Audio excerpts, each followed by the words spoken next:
ఒకసారి బిల్డప్లు చూడండి.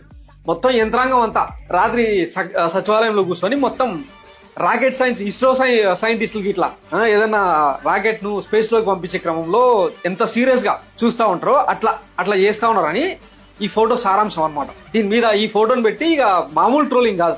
ఒకసారి చూడండి, మీకు చూపిస్తా. ఈ రోజు తుఫాన్ ఆపడానికి ఆయన సముద్రానికి ఎదురెళ్లే అవకాశం ఉంది. టీడీపీ సోషల్ మీడియాలోనే ఇక గతంలో తిత్లీ తర్వాత హుదూద్ ఇట్లాంటి తుఫాన్లన్నింటినీ సముద్రానికి మేకులు కొట్టి ఆపిండు కదా. ఈసారి మోంతా తుఫాన్ కూడా అట్లే డైవర్షన్ అంకుల్ కదా, డైవర్షన్ చేసి రాష్ట్రాన్ని కాపాడతాడు అని చెప్పి ఇట్లా మీమ్స్ చేస్తా ఉన్నాను అనమాట. కుదరలేదు కానీ కుదిరితే పోయి ఆ మోందా తుఫాను పట్టుకొని వెనక్కి తిప్పి అటు పంపించేవాడు.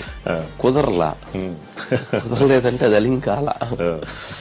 అంటే జనరల్ గా అలా పని చేసేటువంటి